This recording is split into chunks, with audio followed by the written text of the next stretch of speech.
The money to David, it goes to somebody else that lives in Turkey, and then he gets the money from them. I love David, and I want to be with David. Dawn was so smitten, she sent David $30,000. Sandy gave her heart to a man she had neither met nor spoken to. I've sent cash to Max in cereal boxes. I take the money and put it in the bag. I've gotten quite good at it.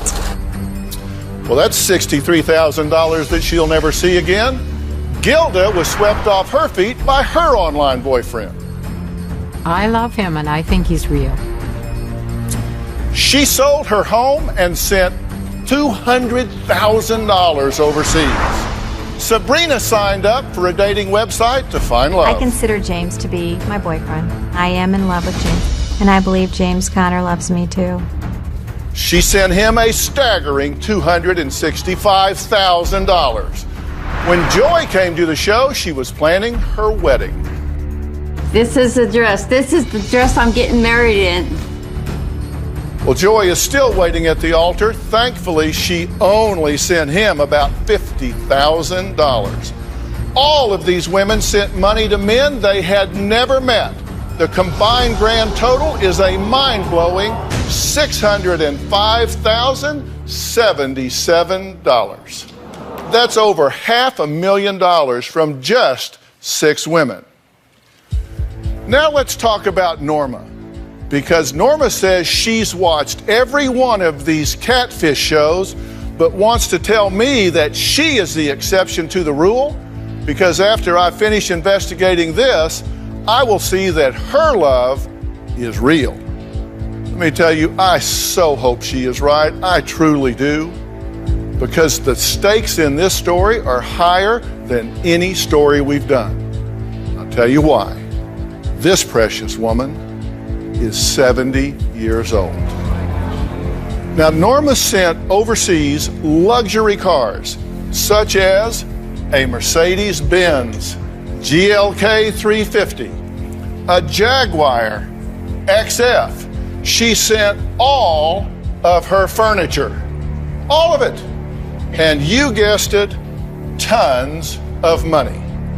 All to a man who calls himself Richard Randall. Let's meet the woman that believes her online love is real and ready to walk her down the aisle. I met Richard Randall 2 years ago on a dating site. He's all I've ever wanted. He's the man of my dreams. Richard was an engineer, and he lived in Salisbury, North Carolina. He has short, blonde, sandy hair and blue eyes. I thought he was very attractive in his photos. I have stared at his picture for hours. Every day we would email each other. He calls me baby and he calls me darling. I love you more than anything. He says, you're the love of my life. He asked me to marry him and I said yes. He calls me Mrs. Richard Randall. I'm waiting for him to come home to be with me. Well, Norma has never even laid eyes on Richard Randall. Never even seen him, just the pictures. But that has not stopped her from sending money to this man that she has never met. About 6 months after I met Richard, he asked me for $2,000. I don't have a lot of money. I'm not rich. About a year after I met Richard, he had to go to Ghana, Africa. When I send money, it always goes to Ghana, and it is picked up by one of his friends. I've sent him money 100 times. He's needed money for jewelry, to pay loans back, tariffs, plane tickets. He's been in jail, and his boat sank. I have probably sent Richard about $200,000 in all. I sold my engagement ring and my husband's wedding band to get money to send to Richard. He's planned on coming home about 4 or 5 times. It never works out. I sent everything I had to Richard. And he has told me several times that he's going to pay me back. I'm certain he's real. Well, Norma, I am really glad to meet you. Well, you sent me a question, and I actually wrote down the question. Here was the question that I got from Norma. Dr. Phill, can you help me prove to my daughter, along with everyone else, that Richard is indeed real and that he and I have a real connection, are in love, and have a future together? Well, maybe so. I mean, maybe I can. You were married for a good while, right? Yes, I was 25 years. And your husband passed. Yes, he had cancer. Well, I'm sorry for your loss. I truly am. And sometime after he passed, you decided to get on a website to meet someone, right? Right. And what website did you get on? Christian Mingle. You actually made contact with Richard on Valentine's Day? Right. Yeah, he was looking for someone to love him, and I was wanting someone to love me, and so we just fell in love with each other. You kind of fell pretty hard, right? Yeah, I mean, sure did. you wouldn't even leave your apartment for fear you might miss a call. You're right. I never loved another man like I loved him. Even your husband? No. Even though you'd never met him? But our hearts just seemed like they just mingled, just melded together. Right. Now, Norma may want me to prove that Richard Randall is real, but her daughter, Tammy, well, she's far from convinced. When Richard Randall entered my mother's life, she became someone totally different. She became consumed, obsessed, almost like an addict. He calls her Mrs. Richard Randall. He will tell her, "I love you so much. God has put us together." He really baits her with God. My mother truly believes to this day that Richard Randall is coming to marry her. I want her to realize that there is no Richard Randall. He didn't love her, he loved her money. My mother has been scammed of every single thing that she had in the bank.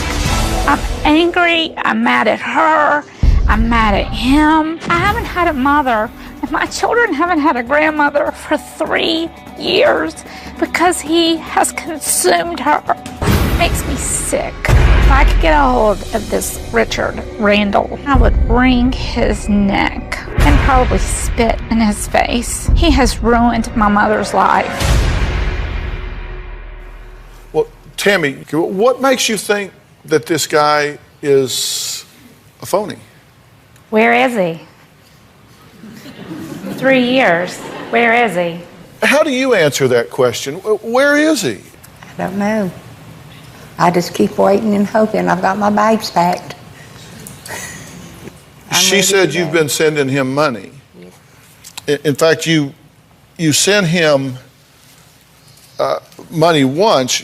The first time, Joel Osteen's book, Become a Better You, you took $2,000 cash and you'd put a little here and a little here and a little here. Then you sent him this book.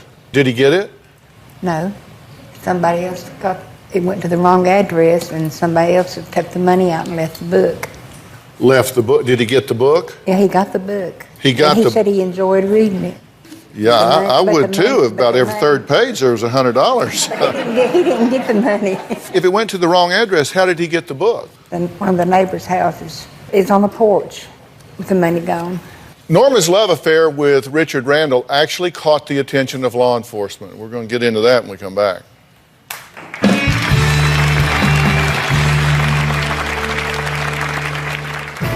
Norma did get in trouble. Norma's bank account was flagged for money laundering. I was nearly arrested. And later, look, why don't we give him a call and give him a chance to explain all this? I'm guessing he's in speed dial.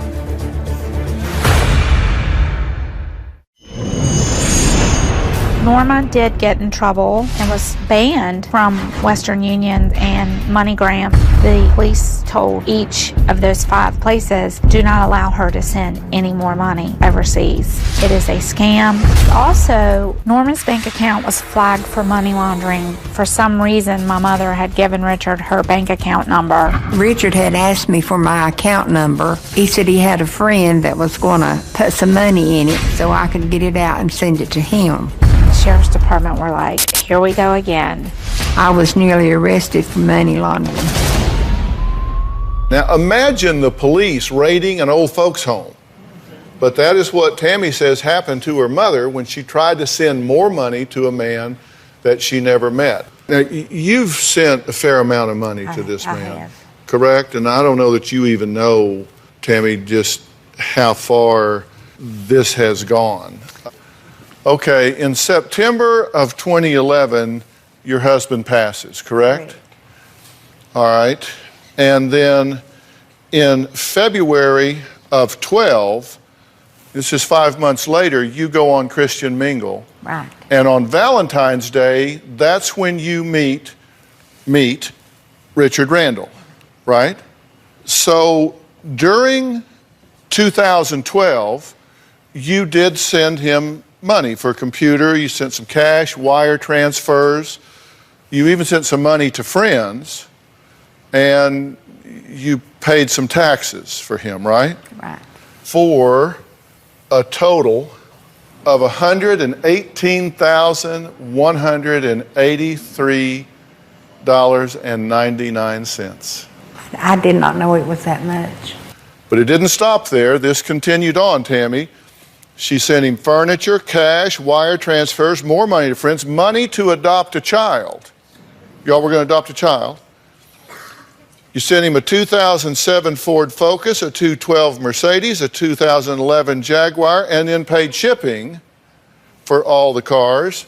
And now we're talking about $219,329.79. We're talking about a grand total of $337,000. And now I can't even pay rent. While he's driving a Mercedes and you're having to stay with relatives because you can't pay rent.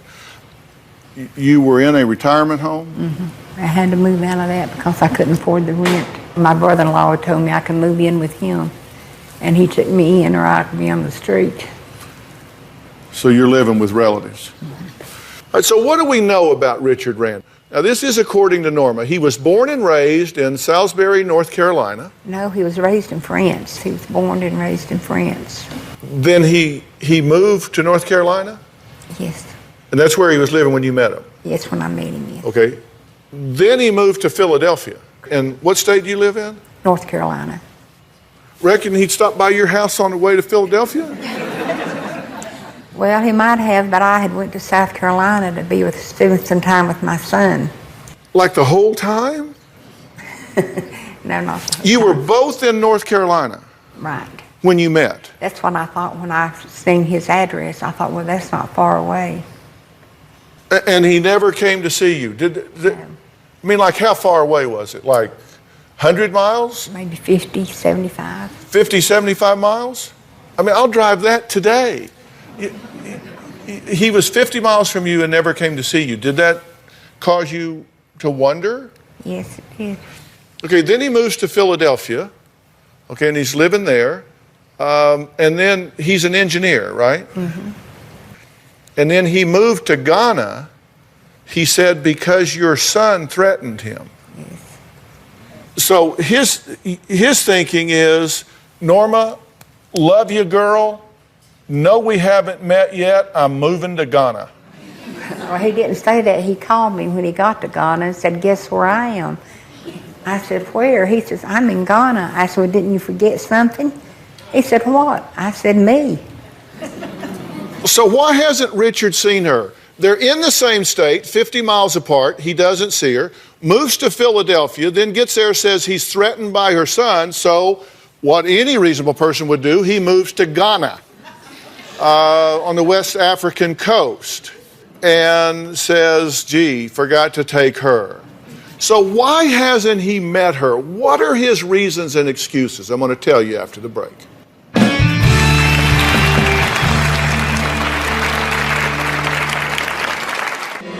I sent my bedroom furniture to Ghana along with a 2012 Mercedes-Benz and a 2012 Jaguar.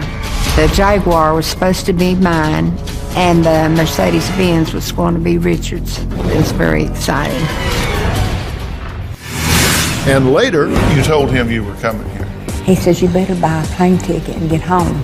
Had he heard of the Dr. Phill show? I'm sure he had. Yeah, that he has too. This The situation has caused a ripple effect. It has put me at odds with my father. It's caused a lot of tension between my husband and I because he doesn't understand why I want to help her when she's sinking her own ship. My mother has missed our daughter's last 3 birthdays. She doesn't even know my son. He's 6. It hasn't just broken Norma's heart. It's broken a lot of other hearts, too. Tammy believes her 70-year-old mother, Norma, is possibly being duped by a catfish. It's a term that describes someone who pretends to be someone they're not, using social media to create a false identity and pursue deceptive online romances. But Norma insists she is the exception to the rule. She is so convinced that her fiancé, Richard Randall, is real, she is preparing to move to Ghana to be with him. She has her bags packed.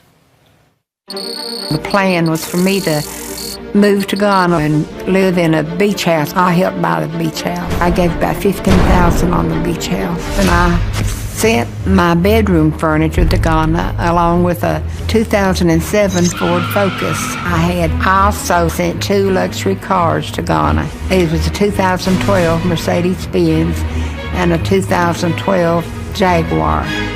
The Jaguar was supposed to be mine and the Mercedes-Benz was going to be Richard's. Counting shipping and everything, I spent about $55,000. I'd even packed my bags. I was so sure that I was going. Also, Richard found a 12-year-old girl in Ghana that we were going to adopt. I actually spoke to the girl, and she called me Mom and told me she couldn't wait for us to be a family. It was very exciting. Okay, so I was saying, where is this Richard Randall? I mean, 2.5 years, you'd think the boy would find a way. I mean, at one point he was in 50 miles of her. Well, he said he was too sick to fly. He was afraid of your son. Yes. He was held up at airport customs and not allowed to fly. Why was that? When I had him detained in Belgium. That's when you had him detained in Belgium, okay? I didn't even know he was in Belgium. Yeah, well, the way he got to Belgium is he was coming to see you, right? Right. And rather than fly from West Africa, he decided to take a boat. It ran into problems and wound up sinking off the coast of Belgium. I hate it when that happens.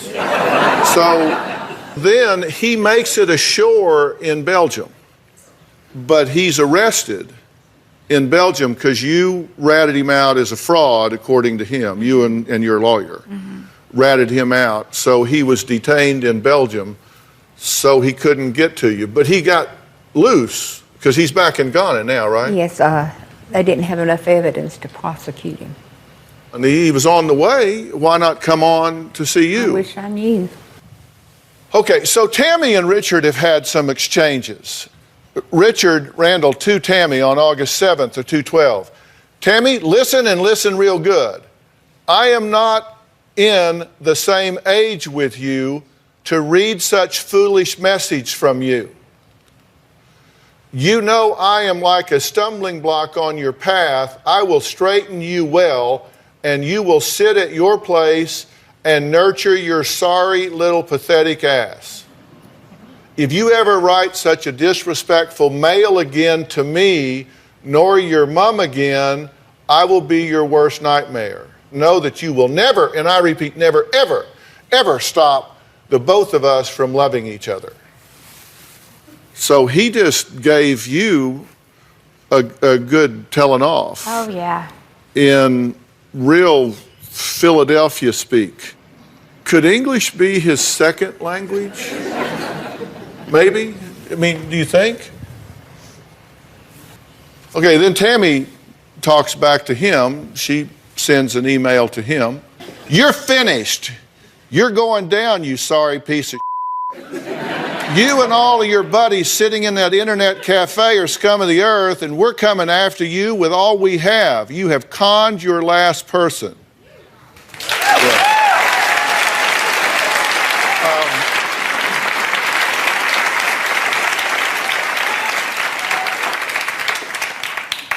That's pretty good English. Pretty good English on Could have that. said a lot more. Yeah, but being a lady. Yes. So you and he clearly are at odds. Clearly. And can we agree that he talks funny? I am not of your same age group. He can say I love you real well. And send money. And I need money. I need money. He's got that down. Just rolled, I need money. Let's see what happens when I try to call Richard Randall.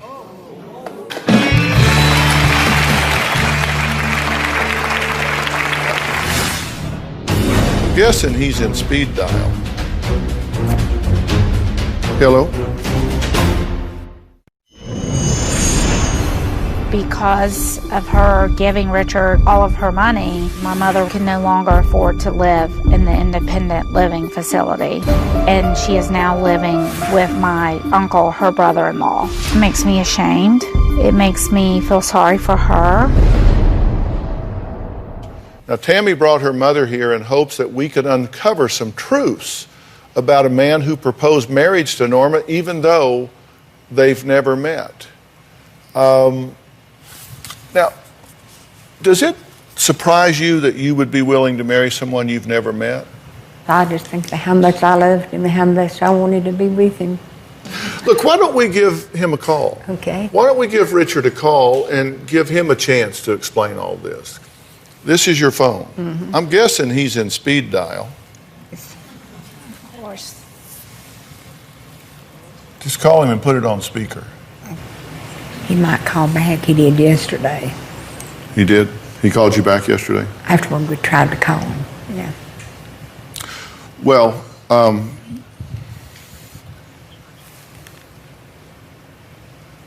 hello? That was recording. Okay, says it's an invalid number. So I hung up. And the other number I usually call this morning is call rejected. He only called her 22 times yesterday from that number.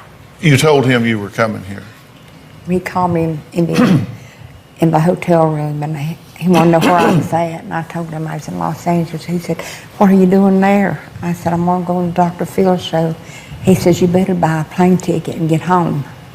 Had he heard of the Dr. Phill show? I'm sure he had. Yeah, I bet he has too.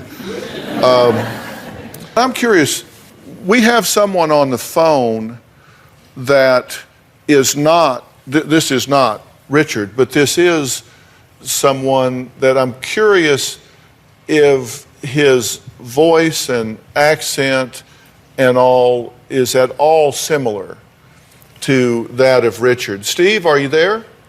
Yes, I'm here. I can hear you. All right, good. Steve, tell me where you're from. Oh, I'm from Nigeria. You're from Nigeria. And Yes. you currently live where? New York City. Okay, in New York City, okay. And Nigeria is a West African nation that's pretty close to Ghana, right? Yes. Okay, and tell me just a little bit about yourself so we can just hear you speak a little bit. I live in New York City, and I'm a film producer. Does this sound at all like the... A little bit. Little bit. Steve, would you do something for me? Sure. Would you say, "I love you, dear Norma"? I love you, dear Norma. Norma sounds right. Could you say, "Please send money"? Please send some money. Sounds more like him all the time. Yeah. All right. Would you ever send money to someone you're dating online but have never met? Log on to Twitter and let us know by tweeting hashtag Dr. Phill yes or hashtag Dr. Phill no. I'd love to know what you think, and we'll talk about that a little bit later in the show. Let me ask you something. Have you changed your relationship with your family since you got involved with Richard? Yes. How has she changed, Tammy? There's really no relationship anymore. My brother doesn't want to have anything to do with her or me. Your brother's just completely cut her off, right? You have no relationship with him? No. Does that bother you? Yes, it does. You missed your nephew's funeral because you were distraught over not hearing from Richard, right? Right. So something as important as a family loss. This is bankrupting you emotionally as well as financially. Would that be accurate? That's correct. I am addicted. I've come to the conclusion that I am just addicted to him. He's my highs and he's my lows. Well, we actually found him. Did you? Right here. We found him, and we're going to talk to him next.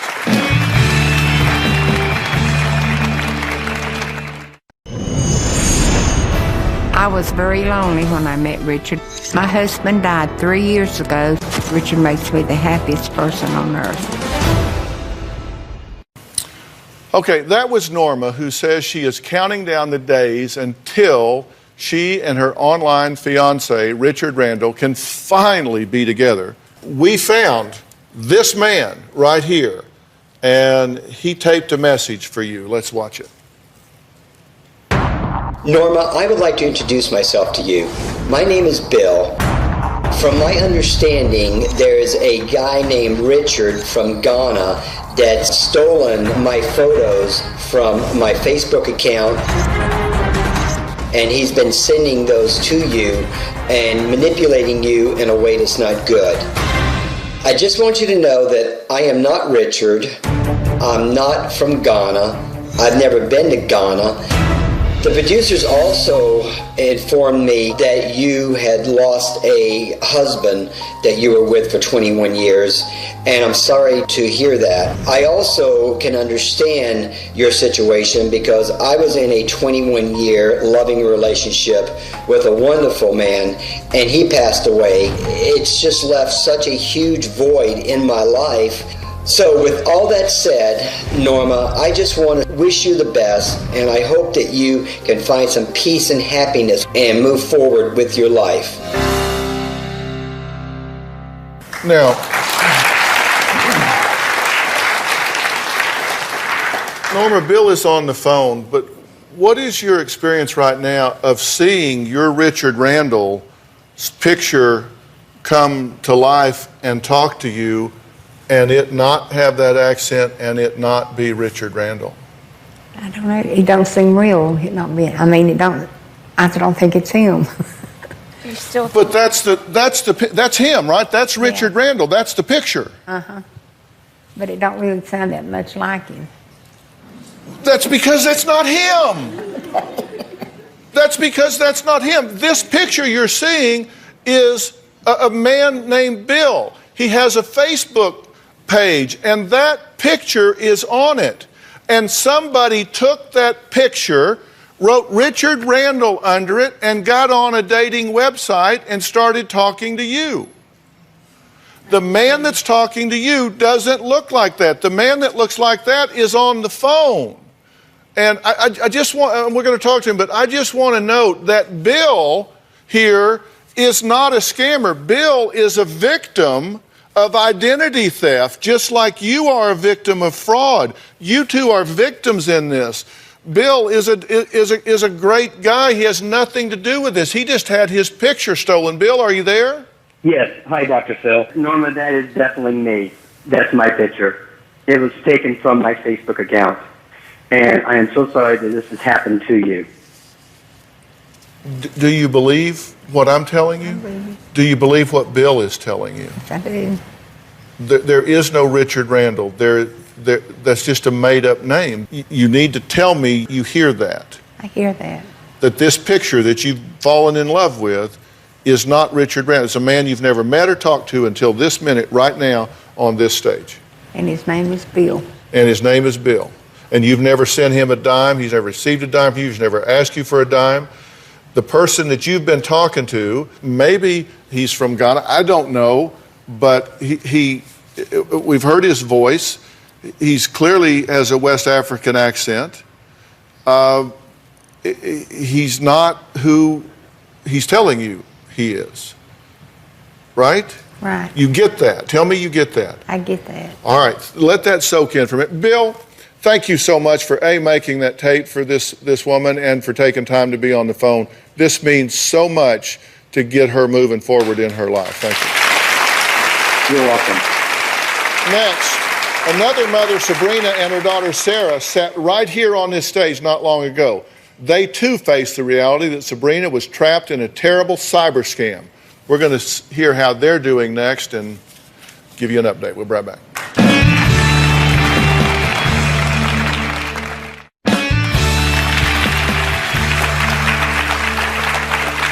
Norma, I know this is a lot. This is a lot for you to take in. It's a lot, and you can be overwhelmed. But the fact is, you are as much a victim here as if someone had broken into your house and stolen all of your things during the night. This person is not the picture that you've seen. That should tell you why he's never been able for you to see him. He told me one time he hoped I still liked him as much when I saw him as I did when I was talking to him. You have no idea. He could be 16 years old. He could be 80. He could be. You don't know. It's just he just took someone's picture. Has that soaked in? Yeah. That's probably why he didn't want me to come on the show. Yeah.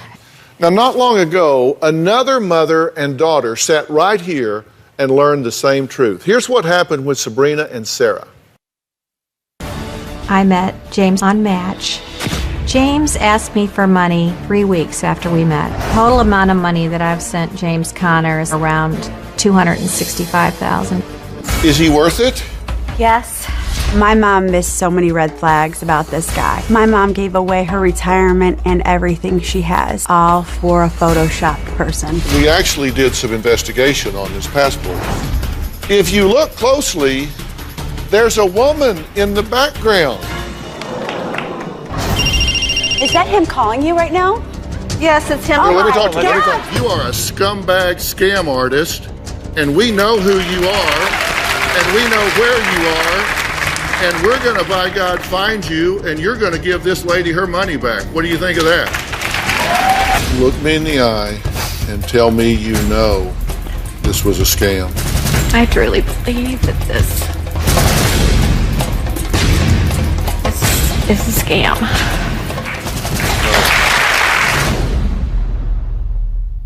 Well, joining us now via Polycom is Sarah, Sabrina's daughter, who you just saw. Sarah, so good to talk to you again. Thanks, Dr. Phill. You've been watching the show so far, right? It breaks my heart. Yeah. I feel like I'm reliving everything, which we still are living through everything. My mom actually just moved in with me, my husband, yesterday. She is still going through every up and down daily. She actually referred to it as a death when she found out that James wasn't real on the show. I think that Norma is in love with the voice still, just like my mom. It doesn't matter if she just found out that he's not real, because it's not just the picture that she's in love with. It's the voice. It's the addiction. It's like somebody that's on a drug. Thank you so much for saying that. When she was saying that, you were shaking your head yes. If this Richard called you and said, okay, it's true, I've never been in North Carolina, I've never been in Philadelphia, I've never been out of Ghana, but I really do love you, what would your reaction be? I love you too. Wow. This man that has cheated you and lied to you and taken all of your money and played you just as an ATM, just for cash. If he said, okay, you caught me, I live in Ghana, but I really do love you, you would say, I love you too. I just do love him. I love what I think he is, or what he's letting me see that he, what I think he is. But you're loving who you wish he was. That doesn't exist. You just talked to the picture. Bill just talked to you on the phone. He's not that guy. It's some guy in Ghana. Yeah, that's the guy I'm in love with. Wow. What you said, Sarah, was so prophetic because that's you're. It's so sad. It makes me want to cry. If I could talk to her, Dr. Phill, give her my phone number. I could probably help more. My mom and I should talk. Thank you for being here, being part of this, and with your permission, I am going to give your contact information to Norma and Tammy so you guys can talk. So that way you can be support. Thank you so much. All right, Twitter fans, earlier I asked the following question. Would you ever send money to someone you're dating online but have never met? Here's what you had to say. The results were 90% no and 10% yes. And, actually, you're not alone in this because the FBI, this happens enough now that they have statistics. The amount of money that is flowing out of this country to these scam artists is $82 million a year. All right, let's switch gears to a past guest whose husband had several lovers, and 2 of them came with the wife to expose him. What happened to Anna and her husband Pablo? I'm going to tell you about that when we come back.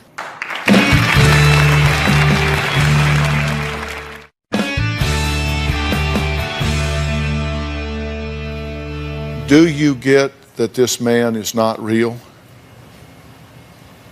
All the things you wish he felt for you, she feels for you right now. Look at her face. Yeah, but he would tell me that she didn't care for me. She just cared for her family. She didn't need me. Look to your right. Who's here? Tammy. Look to your left. Do you see him? The girl that cares for her mother is sitting right beside you. Don't look past what you need when it's right in front of you. Now, before we go, a few months ago, I met Pablo and Anna, a young married couple. You might remember Anna brought along some surprise guests for Pablo, some women he was cheating with. He had no idea that she had found them, and they had formed a relationship of their own. Take a look. Pablo and I have been married for 3 years. I found out that Pablo was cheating on me. He told me that he will end the relationship with that woman and will start working on our marriage. Are you prepared to be honest today? Yes. Pablo says that he only had one affair during his marriage to Anna. For every rat you see, there are 50 you don't. I decided to look through his phone, and I learned there was a number he'd been texting. She admitted that they had sex. Have you lied to me since you've been out here? Well, just that. Well, since it came into light, yes. Is there anything else?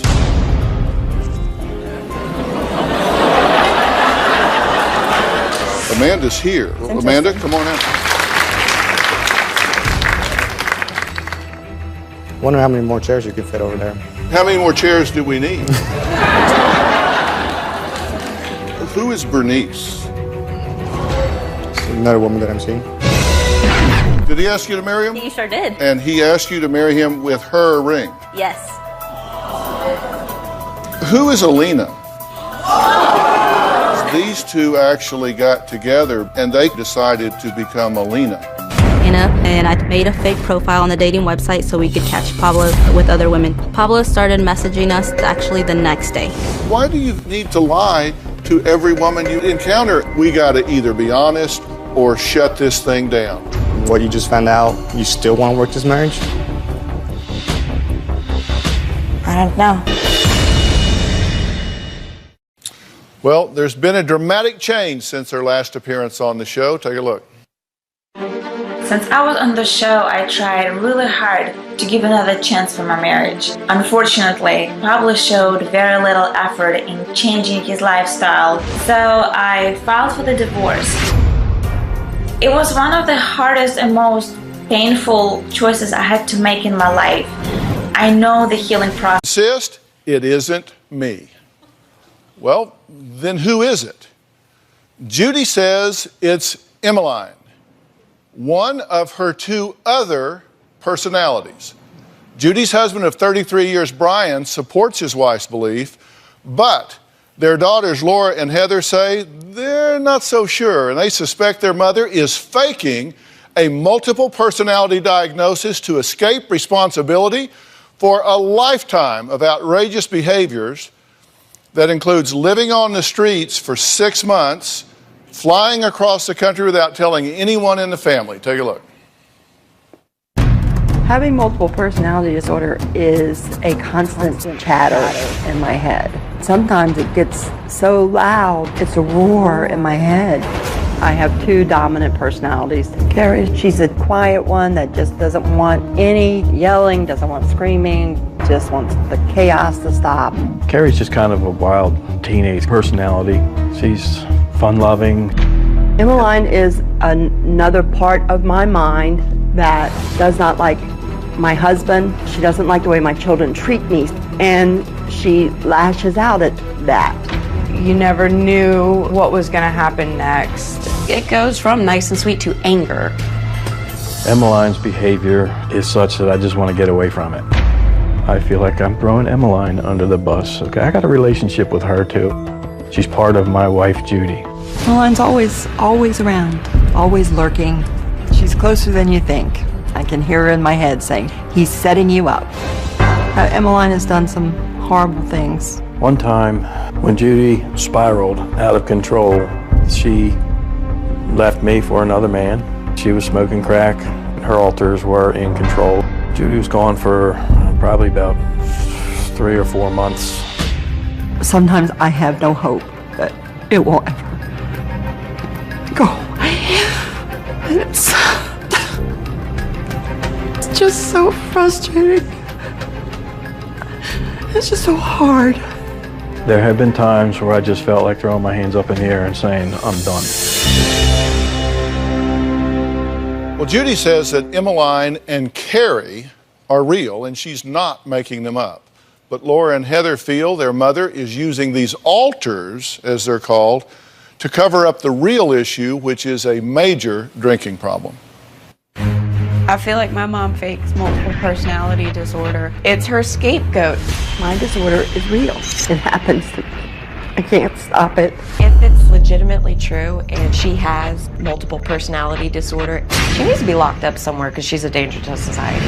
I don't think my mom struggles with multiple personality disorder. I do believe she struggles with alcohol abuse. I drink to self-medicate because I have my mental health issues. I have a lot of chatter in my head, and one of the reasons I drink is to tone that down.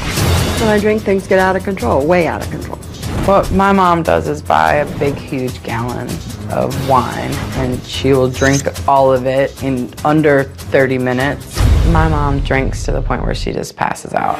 When Judy drinks, Emmeline takes over, and Emmeline will still drink and drink and drink. There are days where I remember what happened, and then there are days that I don't remember. I head for the hills when my mom's drinking because I don't want to deal with it. I've cut all contact with my mom. I stopped talking to my mom 4 months ago, and I was afraid of what she was going to do next. They had enough of the drama and the chaos. This is all just so upsetting. I just want to be able to have my daughters back in my life. I feel like somebody's taken my heart, just ripped it out. Okay, I just want to jump right in this because I have so much that I want to cover today. You believe that you suffer from a mental illness, multiple personality disorder, which is currently referred to as dissociative identity disorder, and you feel like you have that. Yes, sir, I do. So on the one hand, you feel like it's not you, Judy, that necessarily is offensive to their sensibilities, but instead an alter you have, Emmeline. Is that accurate, what I just said? Yes, sir, it is. Okay. And I'm not trying to be smart-aleck about this at all, but you need to tell me who I'm talking to right now.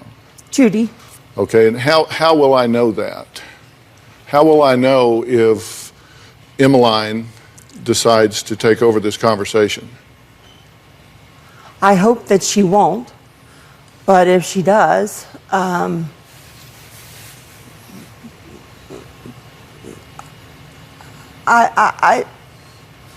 she's aggressive. She's more demonstrative than I am. How did she feel about you coming here? She's in agreement with me coming here. She is. Yes. Because I thought she had said that this was not good, that this wasn't going to be a good experience for you. That was because Laura had a conversation with me on the phone and had told me that you guys were setting me up and that it was going to be a humiliating experience for us. You told her that this was a setup and she was going to be humiliated. I did say that. What did you think about her coming in, about your mother coming in? I was excited, and I don't know, I guess I kind of just felt that the opportunity was here and that we needed to take it. You actually wrote the letter, right? Yes, sir. What's your goal? My goal is to bring unity to my family. And it's fallen apart at this point. You two question whether she's being genuine or just using this as a dodge, Very much so. Correct. right? Why do you think she's using it as a dodge? It's just really when she does something that has just gone completely overboard, all of a sudden she has multiple personality disorder again. So I don't buy it. It's just handy. It's handy. It's a convenient Devil way made to, me do it, Exactly. but in this case, the devil is Emmeline. Yeah, this is the first time hearing of it, by the way. What? Emmeline. I have no idea who that is. You have no idea who that is? Never heard that. Or Carrie, was that what I saw on the TV? Never heard of that person either. Okay. Till right now, today. So she doesn't tell you a whole lot about it. No, because it only exists when she wants it to. I can't trust my mom around my kids. It scares me to think of what could happen. I know my mom has the potential to be dangerous. Laura says I'm dangerous? How am I dangerous? And later, can I talk to Emmeline? What do you want to know, Dr. Phill?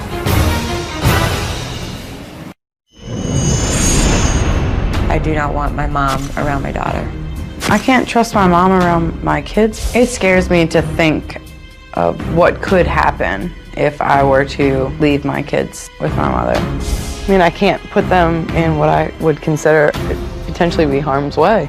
The reason Heather won't let me see my grandchildren, to quote her, is because she's seen too many Dr. Phil's to trust me with my grandchildren. The story captivated the nation and broke hearts. Deborah Dennison suffered from severe mental illness. Her behavior was so erratic, she was forbidden to be alone with her own grandchildren. I mean, if Heather wants to go there with me, I'll go there with her and Dr. Phill in a room off camera.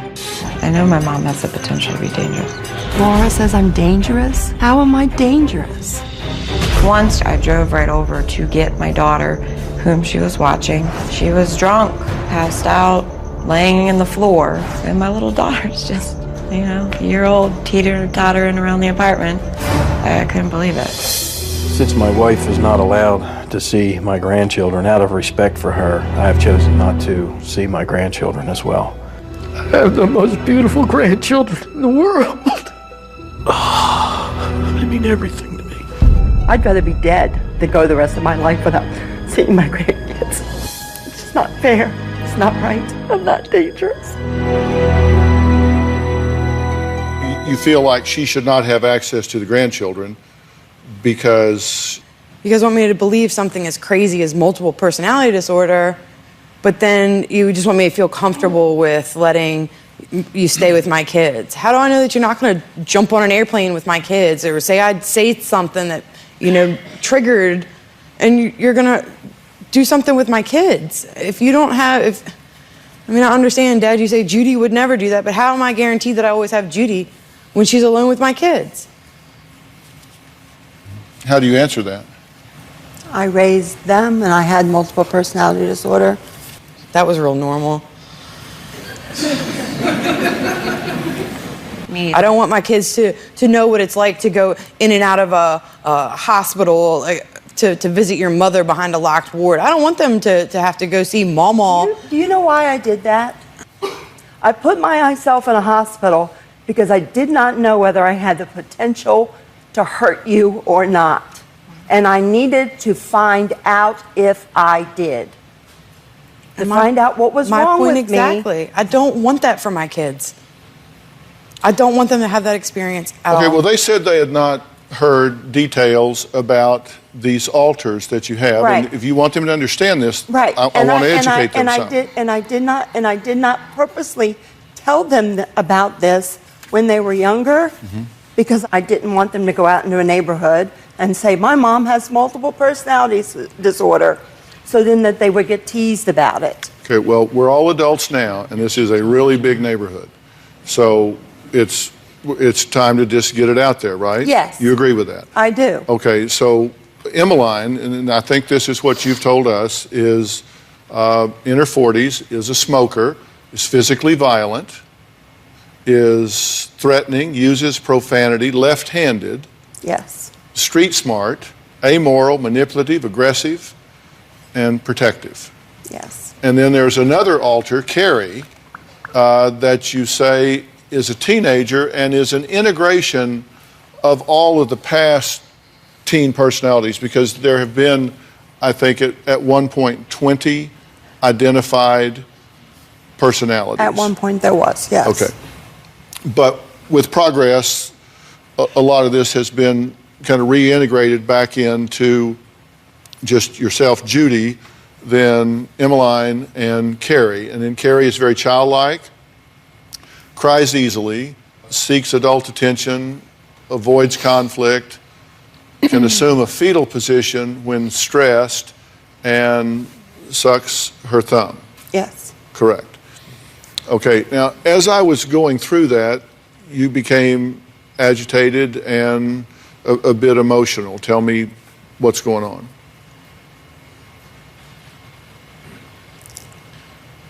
I just feel very vulnerable right now.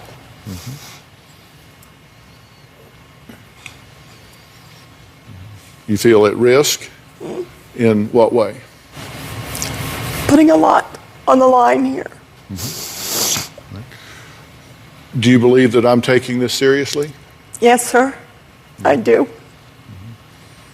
Do you think I know what I'm doing? Yes, sir. I do.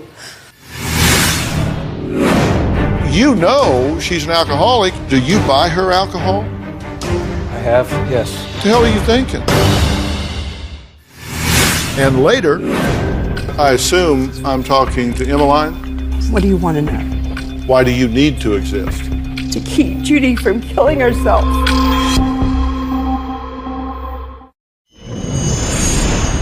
I know that one of my wife's alter, Carrie, that has made the decision to drink. I have partied with Carrie. She's fun. We'd go to the bar, we'd do karaoke, I'd sing to her, we'd dance. In the back of my mind, I knew I was having fun with one of my wife's alters. It wasn't Judy. I consciously knew that, but I took advantage of it. It was great for the moment, but that always has repercussions. Well, Judy claims that she was diagnosed with dissociative identity disorder, more commonly known as multiple personality disorder or split personality. But she said she burned her diagnostic papers in her stove because she was just sick of looking at them.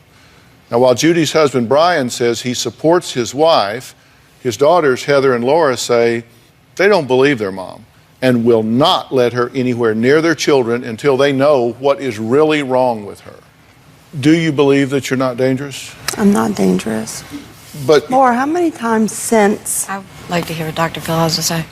How many times since Laura, how many times since Georgia was a year old have you left Georgia with me? How many times since? Dr. Phill. How many times since? What? Do you want me to answer a question?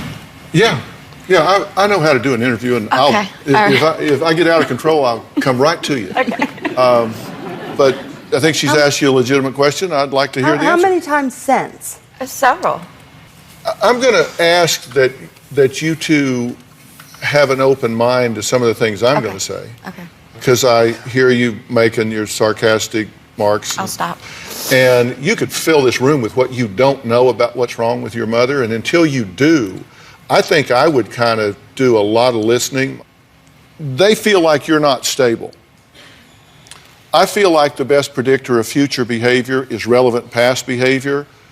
I know that to be true in psychology. We can give you every test in the world, or we can take a really good history, and if somebody's got a pattern in the past, it predicts a pattern in the future.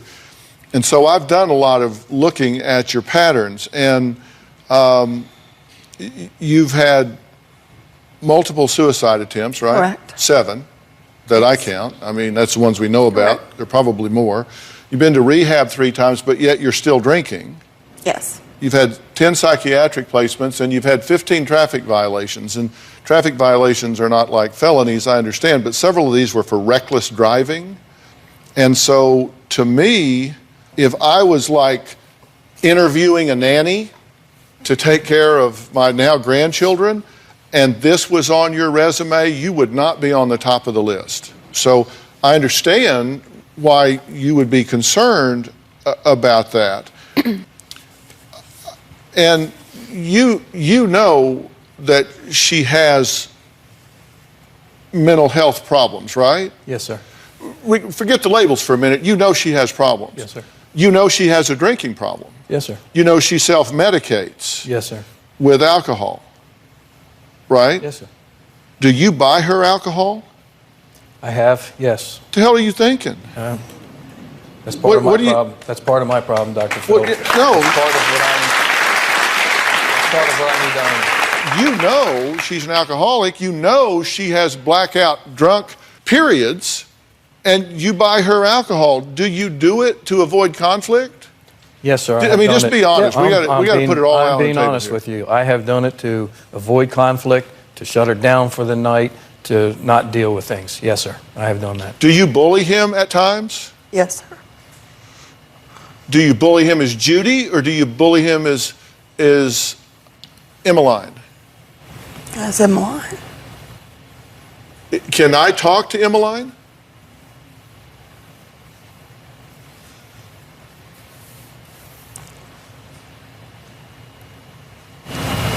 Yes, sir. What the do you want to know, Dr. Phill? I assume I'm talking to Emmeline.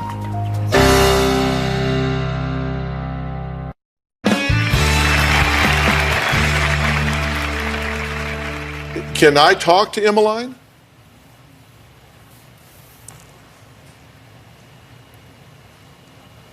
Yes, sir. I want to talk to Emmeline. I want to know what her thinking is about this. She doesn't like him. Well, you're describing her. I want to talk to her.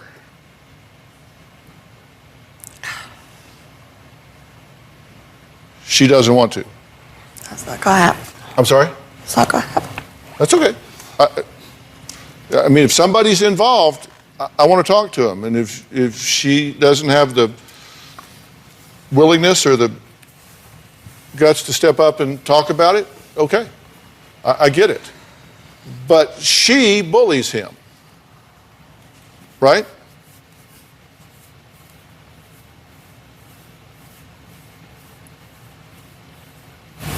She's mean to Dad all the time.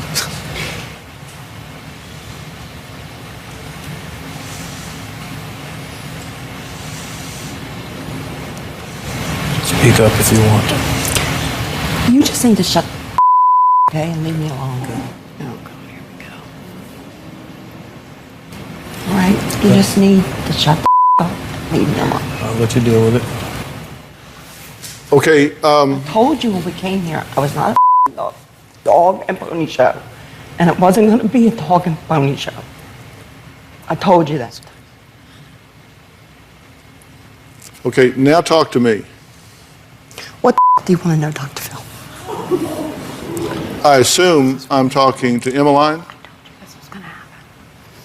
Yeah, what do you want to know? I want to know why you bully him into doing things that are not in the best interest of your health, mentally physically, familially, socially, functionally, why you bully this man into doing what you want him to do. Because he doesn't listen to Judy. He doesn't take care of her.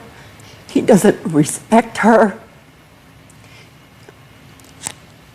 Do you? Probably not. Probably not. Judy says she'll take one drink and you finish the bottle. True or false? True. She's telling the truth. So you're criticizing him for not taking care of Judy, and you don't either. True? So maybe you need to clean your act up.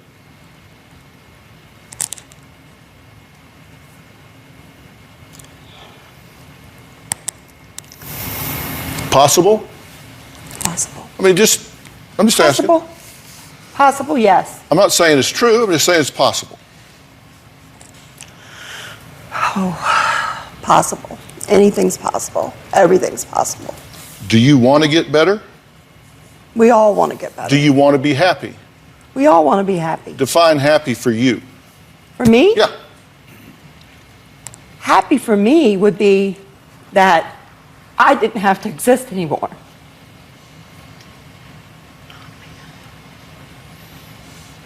What is your necessity?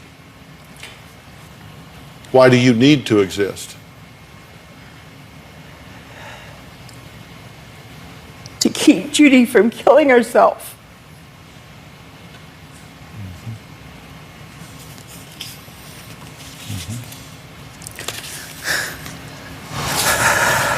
Why do you think she would do that?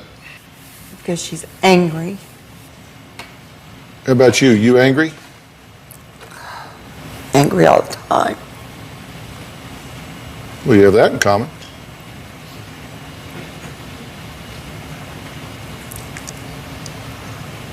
Addict. You an alcoholic? Yes. All right.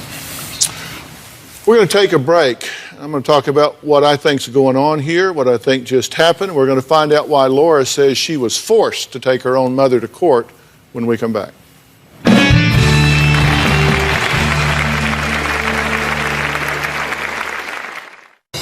I had to terminate my mother.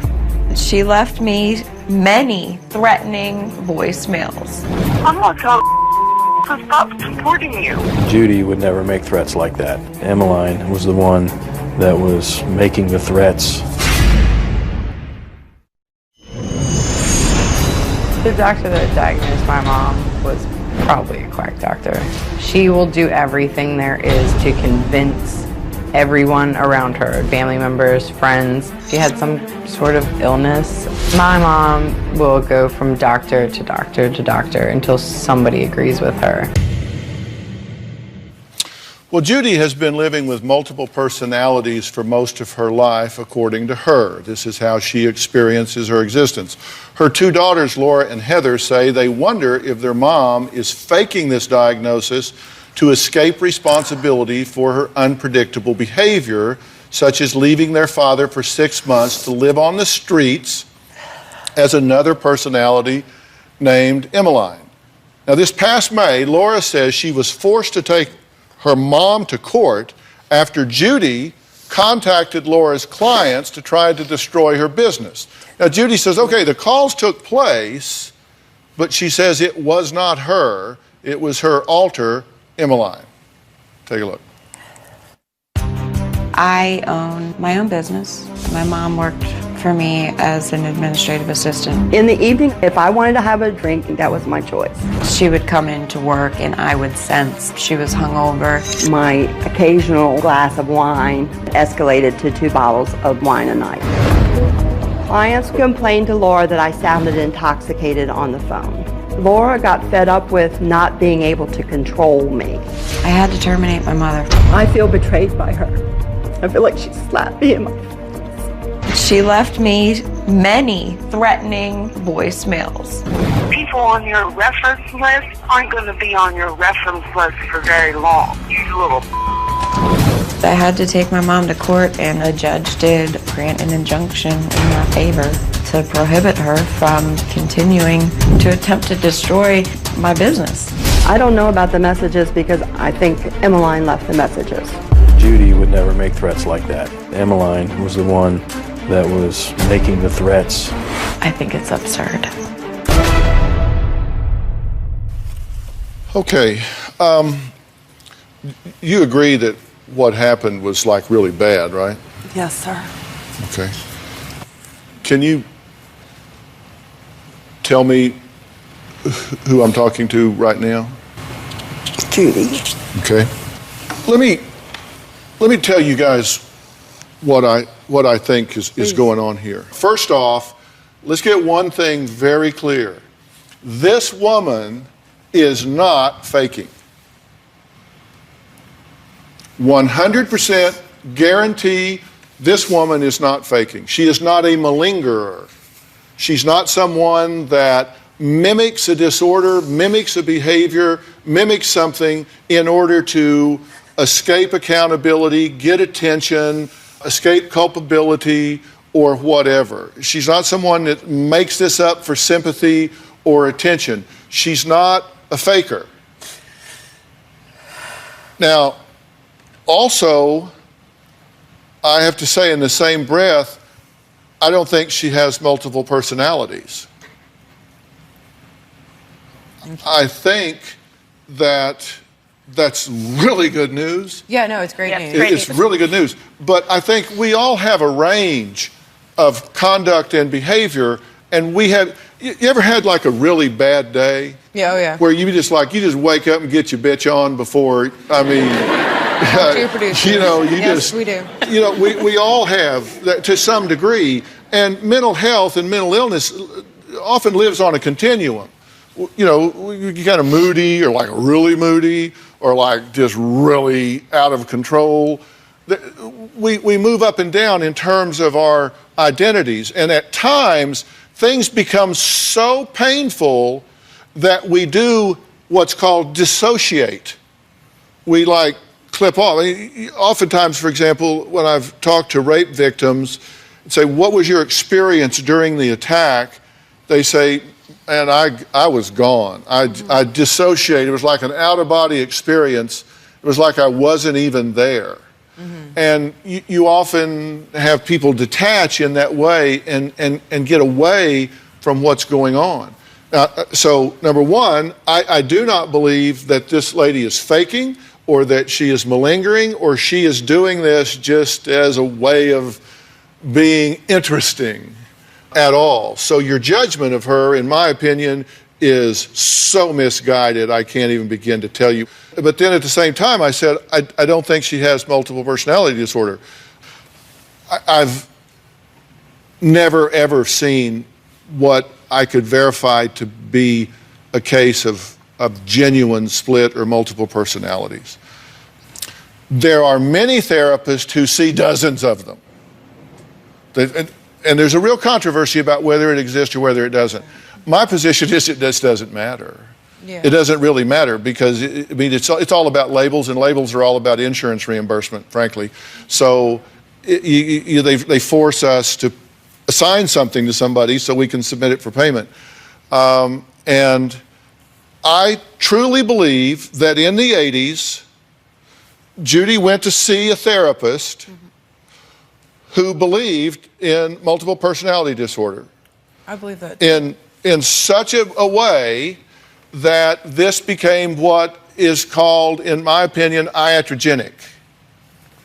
And iatrogenic is an illness or disorder that is caused or suggested by a physician, medical examination, or treatment. Like, for example, if I operate on your knee and there's a scar there, that scar is iatrogenic to the surgery. It is caused by the treatment. It's there because of the treatment.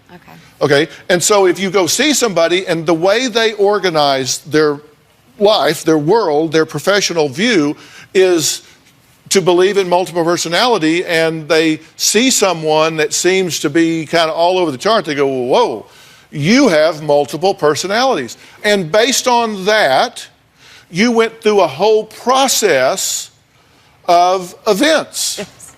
And you organized your reality based on that symbol system that was given to you. I just feel really nuts, like a million people screaming in my head right now. Do you ever feel like you have thoughts being taken out of your mind? I just can't stop it.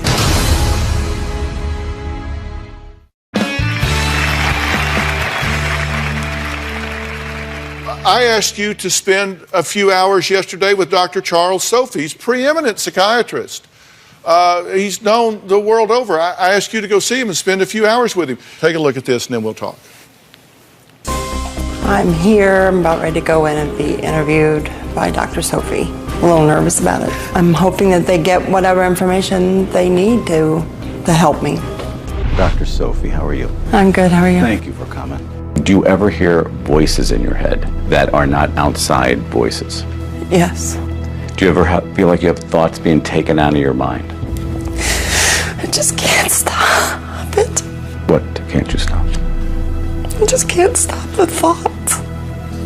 I don't even know how to describe it to people. And I just feel really nuts even saying, you know, like a million people screaming in my head right now. You know, I got really irritated the other day. I was looking in the mirror and I was like, I don't even know who that is. Do you know who it is and don't like who it is? No, I didn't know who it was. Why didn't you like looking at it then? Because I was trying to figure out who it was. Besides irritated that you may not have known who it is, how did it make you feel? It made me feel sad that I'm at this age in my life and I don't know who I am. Do you ever say to yourself, I don't want to know who I am? Yeah, I do. You got to be honest. You know who you are a lot of the time, but you don't want to know because it's easier to hold on to that stuff. Yeah. I just finished the interview with Dr. Sophie. It was emotional for me, and I went places that I still haven't shared with people, and I don't know that I ever will. I'm reflective about a couple of things that he said to me that, you know, I need to go and meditate on. Okay, I've added Dr. Sophie to our conversation here and jump in any time. You say, well, now wait a minute. Come on, you say she's not faking, she's not malingering. She just switched personalities right in front of you, Dr. Phill. Isn't that a little melodramatic here?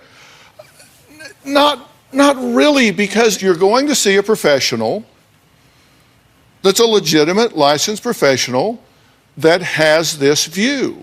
Mm-hmm. And that's the way he structures it. Now, here's what we do know. We do know you had a lot of trauma in your life early on. Yes, sir. You had trauma when you were 7. Yes, sir. Because you were terribly and brutally molested. Yes, sir. We know from age 8 to 13 that you were victimized in that way. And let me tell you, this changes who you are. Changes who you are. Yes, sir. It changes how you interact and adapt to the world. I think that as a result, you've experienced a tremendous amount of fear in your life. I think you've experienced a tremendous amount of anxiety in your life. And anxiety can get to the point that you dissociate. You check out. And if you've ever driven up on a big wreck on the highway and there are survivors out there in the rain with burning cars around, you see them kind of walking around in shock, kind of zombie-like. They're dissociated. They're in shock. They have a completely different way of going through it. We accommodate to that in different ways. You were told to accommodate that by giving those states a name. And so you did, because you were told by trusted professionals to do that. And you've actually made some progress. Yes, sir. Using that symbol system.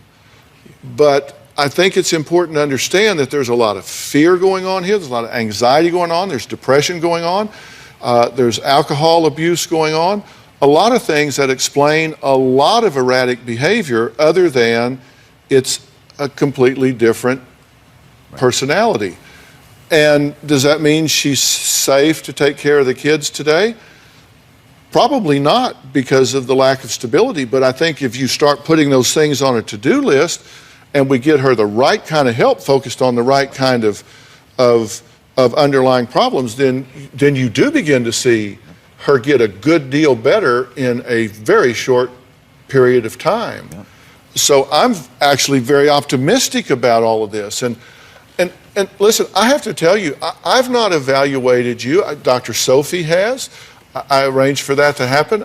I've studied your case. I've got a lot of experience in these things, and I'm just offering you an alternative explanation, an alternative theory of what's going on, and therefore an alternative way to try to get this under control. I think you do suffer from severe and debilitating mental illness, but it's treatable. Now, what does this mean for the family, and what do they need to do? I'm going to talk about that and what's really going on here right after the break.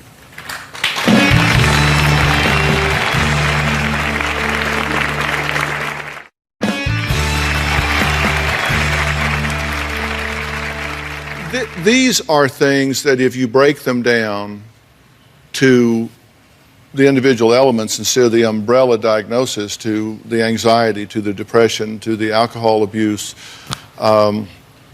to the borderline personality attributes and aspects, these are all things that can get a good deal better, correct? A whole lot better, almost totally better. They're well controlled once they're treated. You just have to get treatment and stick to the treatment. Yeah. And let your family believe in you, but you got to believe in yourself. You will not own yourself. You're terrified. We're going to help you do that, but what do you guys think about what we're talking about here, what I'm saying? I think you're hitting the nail right on the head, just to be honest. What do you think? I agree. If your mother was diagnosed with a brain tumor, and as a result began to behave erratically, would you judge her the way you're judging her now? No. And what you two need to do is close ranks around this woman, support her in her treatment, and understand she's not doing this on purpose. This is not her way of entertaining herself. She is not a psychopath. She's not a sociopath. She's not a manipulator. She is not someone that is doing this on purpose. Okay. And as a result, you guys need to understand the mental illness processes that are ongoing here and love, support, and nurture her through that. That doesn't mean that she gets away with anything. Let's be in this together. Yeah. Let's close ranks. And you need to stop enabling this woman. You need to man up and give her what she needs. Okay? How has this gone for you today? Good. Good. Do you have some hope? Yes, sir. Okay. I want you to. Because I believe this can get better, and I believe you want to get better. I do believe that. Okay?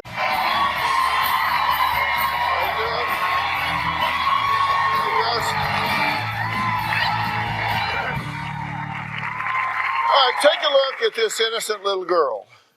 This was a time in her life when she shouldn't have had a care or a worry in the world.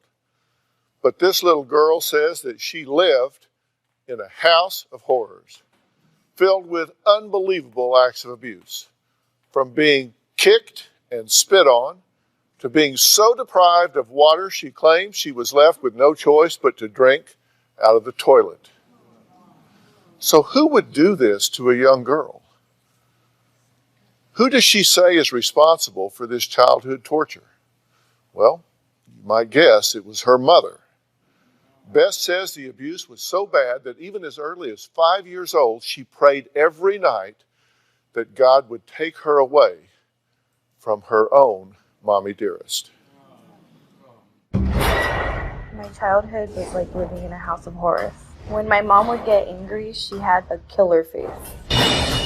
When I saw her killer face come out, then we knew code red. It was over. My mom would take a belt and soak it in hot water and then She would have us take our clothes off and then she would start whipping us with the belt.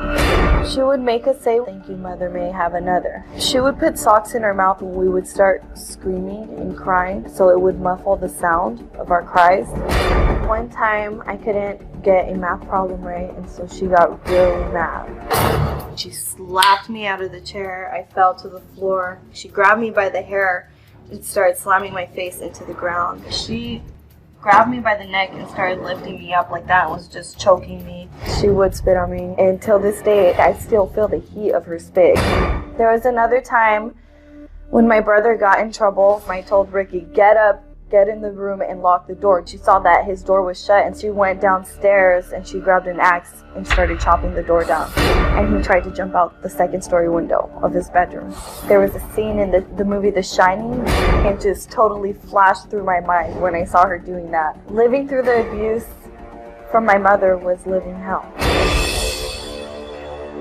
Bad as that sounds, Beth says the physical torture she endured was nothing compared to the constant verbal abuse and psychological mind games she says her mother used on her and her siblings.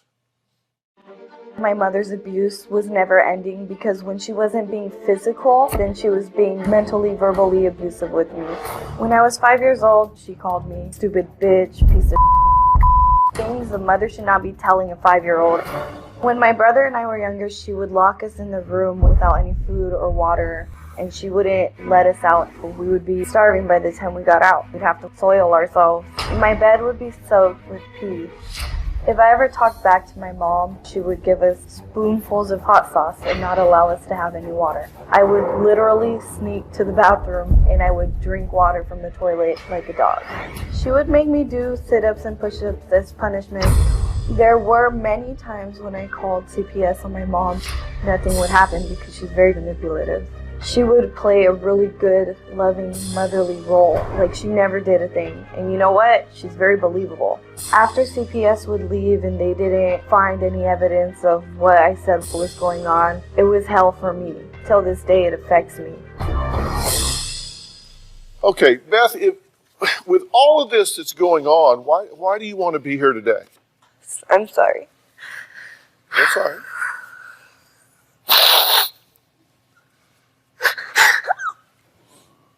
Just to get some closure, and because it's been going on for so long that I do want to confront her.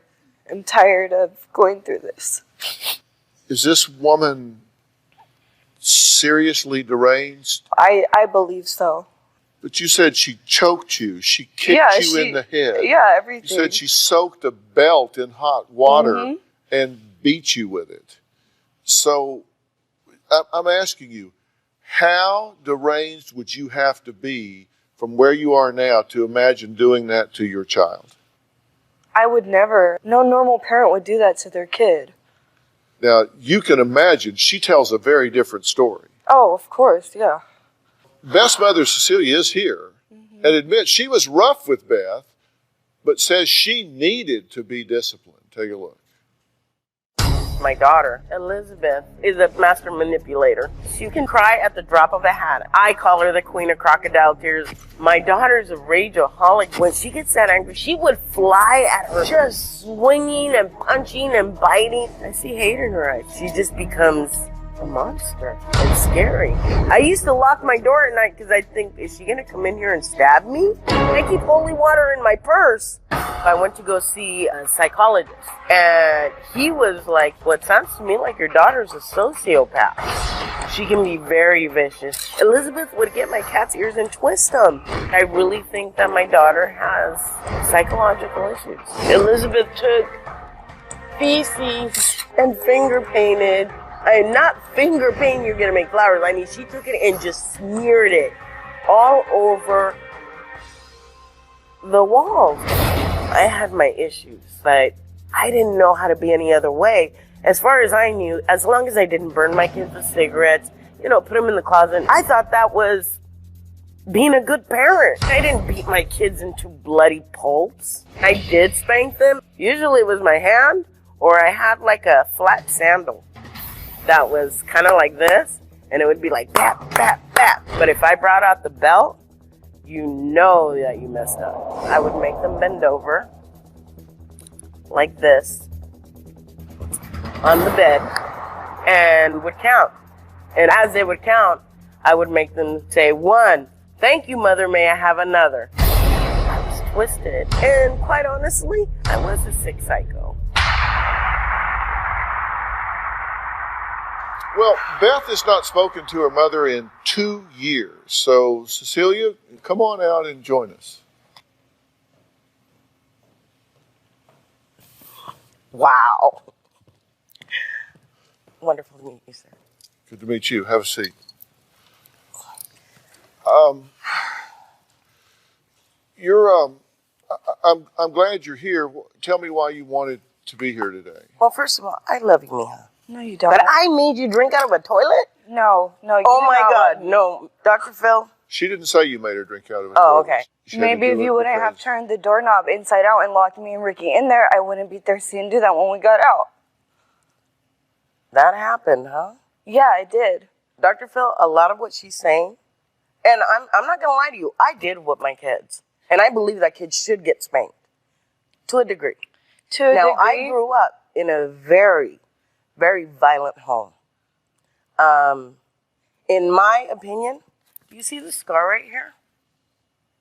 Do you see it? I do. When I got in trouble, see here?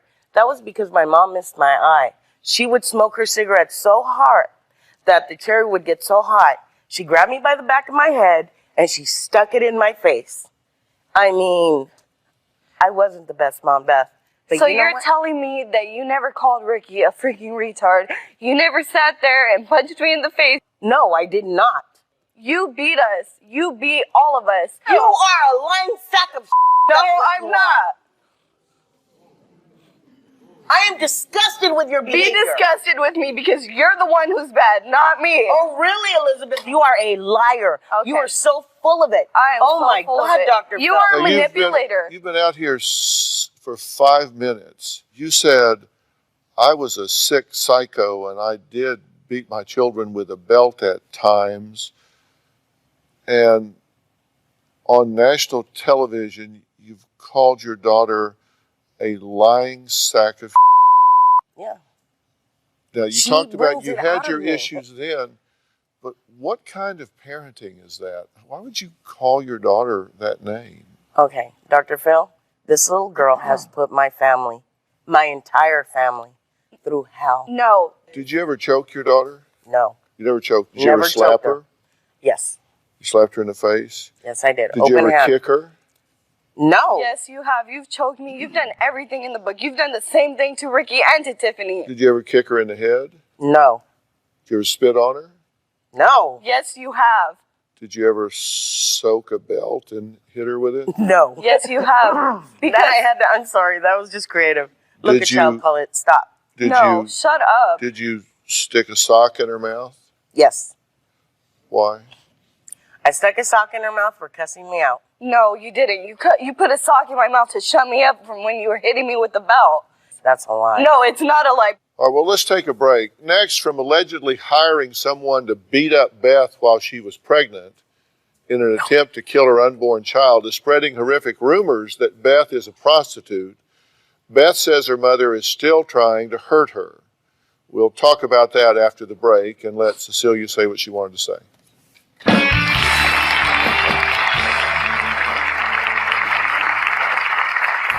When I was pregnant, she tried to hire somebody to come and jump me so I would miscarry. She has told people that I was prostituting myself. I'm a no good mother. Elizabeth threw something and it hit the baby. One of these days, these idiots are gonna kill my grandchild. I'm not even living with my mom anymore and I can't escape her. My boyfriend and I both had to change our numbers because she was texting us, harassing us. My mom would make fake Facebook and fake Instagram profiles and she would spy on me. I even got into it with her on Facebook. We sent each other some really nasty texts. How she wants me to die and how she wants to on my grave. When I was pregnant, she tried to hire somebody to come and jump me so I would miscarry. She has told people that I was prostituting myself, that I abused my child, that I'm a drug addict.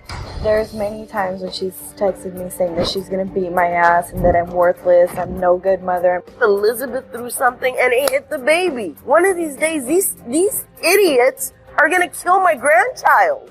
My mom and a family member did call CPS. They said that we were beating our child and that we were starving him. It was a complete joke. Child Protective Services are morons. If anything happens to my grandchildren, I'm gonna sue the out of that county.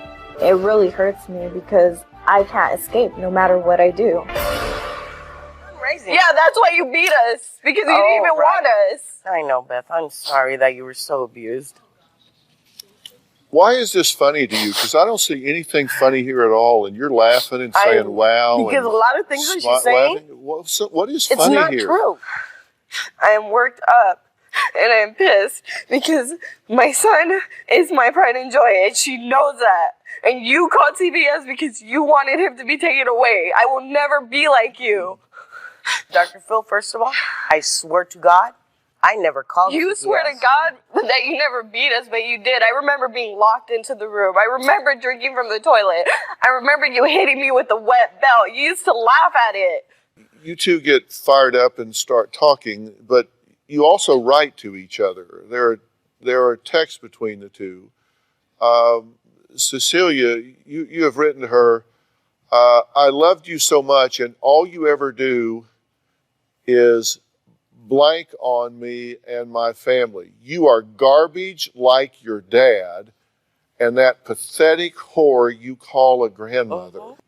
You're writing to your daughter. What are you? Oh, I'm not proud of it. You then write back, laugh out loud, you are crazy. Then you write back, no. And you are trash and everyone knows it. I am telling the truth. You are worthless as a daughter, as a mother, as a wife. Laugh my ass off. Yeah. Now, come on. Seriously, that's your idea of parenting. You're telling your daughter, you are worthless as a daughter. You are worthless as a wife. You are. What is your goal there? What is your goal? See, the funny thing is... There's nothing funny. No. Okay. Not funny, haha. But the thing is, she kept what she wanted to keep. She didn't keep the whole conversation. Doesn't matter. There is no context in which you can write that and justify it. What is your objective here? I was just giving her back the medicine that she's been giving me for a long time. And it may sound ugly, but it's the truth. Because you're not around. No. You treated me like crap. I want nothing to do with you, Beth. Okay, so you're... The only reason that I'm here, Dr. Phill, is because I want closure. That's it. After this, I'm walking away, and I don't ever want to have to deal with this again. Well, you said context. Elizabeth responds, you're just mad because I'm a better mother than you'll ever be. I don't beat my son like you beat us. I will never treat my son the way you did me. I will love my son forever, and that is something you will hate because I got my blank together unlike you, who's crazy. Keep hating, Mom. I love you. Then, Cecilia, you write back, Elizabeth, people tell the truth and you don't. God has been punishing you and you don't even know it. Mark will find a younger, smarter female once you look like blank. Your son will learn to hate you and he will see through all of your blank. That is a fact. Yeah. Elizabeth says, I'm a great mother, something that you can't stand because you beat us as babies until now, and you starved us. You tried killing your own children. Laugh out loud, you're the one thing I will never be like, so keep talking blank, your day will come. You write back, you sad, sorry, and pathetic excuse for a human. Truth is still fact. I'm better than you and you know it. So goodbye for good and don't text back. It won't get read, loser. Yeah. And I don't regret writing that. I really don't. In all of that, I hear her saying, you beat us, you tried to kill us, you did all these horrible things. And I heard you say a lot of things, but I never heard you deny it. Because it's not true. Beth's older sister is here. She admits her mother was at times terrifying, but she says her baby sister had it much easier than her, and that her baby sister is not telling the truth about most things. We'll meet the sister after the break.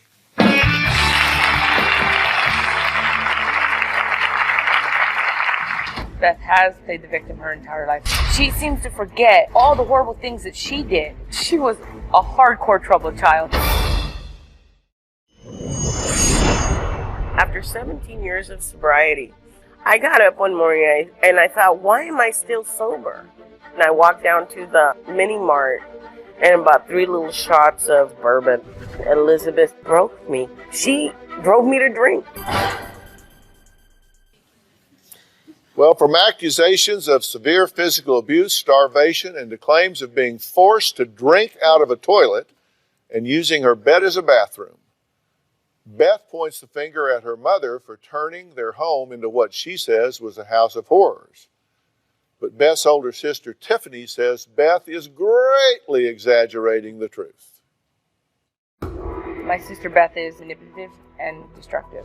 She used to hit herself and tell my mom it was me. Beth was like, if no one's giving me attention, then I'm going to find a way to get it. She seems to forget where all the horrible things that she did. She was a hardcore troubled child. My sister's relationship with my mom is explosive. As a child, I was terrified of my mom. My mom was scary. We had this rule when I was growing up, which was I was allowed to take punishment for my sister. My mom was colorful and creative when it came to my punishments. One time my mom did shave my head. My sister's hair was never shaved, it was cut short, like Demi Moore in Ghost. I was Demi Moore in G.I. Jane. The perfect example for Beth lying. She told me that my mom hit her so hard that it ripped her braces out. Beth has played the victim her entire life and she does need to stop. The only person I know who has failed Beth 100% is Beth herself. Unless my sister changes dramatically, we cannot have a relationship. Well, Tiffany hasn't spoken to her sister in years, so you two don't have a relationship. No. And tell me why not. Because, look, I'm messed up in my own head. I have PTSD and anxiety, and I have issues myself with our childhood wasn't easy. And what you guys just did, this back and forth thing, I cannot have in my life. I do not want it in my life. Nobody else in our family fights like that. They fight, but they don't fight to where you guys can't even hear each other. You and her fought like that. Yes. How many times? Yes, we did. I agree. How many times did you have to protect me from her beating us? And actually, I agree with you. I did. Many times. Mom, go away. And Mom, then she would turn and I? start hitting you. Yes, and I was, you know what? I did that for you. Because I loved you. And Mom was incredibly hard on me. Incredibly she was hard on you, and but, I do agree with I'm that. sorry, but I'm sorry, but Okay. Mom even gave me the option of taking your punishment, which I did repeatedly. Okay, because you couldn't take it. Let me talk to me for a minute, not her. Why did you take beatings for your sister? I couldn't really watch her cry. It hurt me. Or you couldn't watch Mom hit me. Okay, hold on. No, you don't understand. When you, Okay, hold on. Let me interrupt both of you for a minute. Let me ask you something. What is funny to you right now? Because let me tell you something. I didn't hit her the way she said. Most of the time when she said, "Oh, my mom was so disappointed." Did you know the sad fact here is, what we're talking about here is the fact that she's taking beatings on her behalf. And we're talking about Beatings are a that. loose term. Maybe whoopings? No. Whoopings better? Like Whatever you call it. But we're talking about that as though that's a normal occurrence in a childhood. Such a liar. 3 on the butt with that sandalia. 3 on the butt. Cállate, way. 3 on the butt.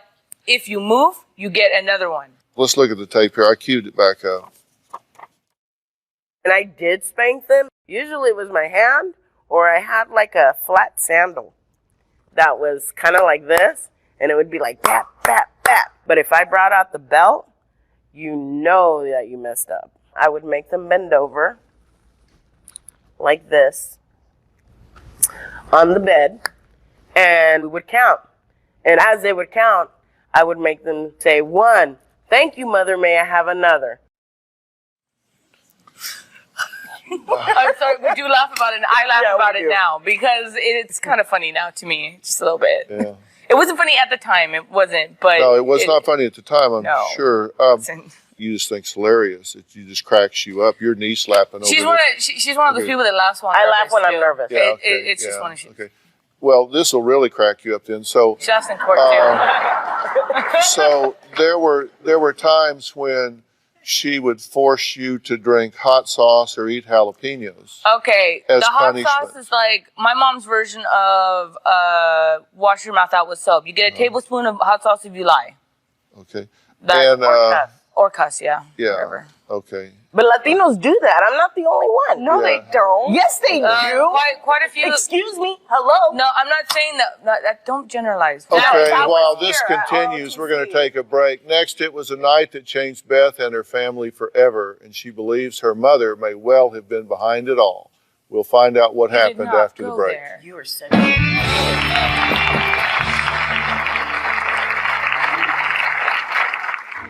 My mom was giving me a bath.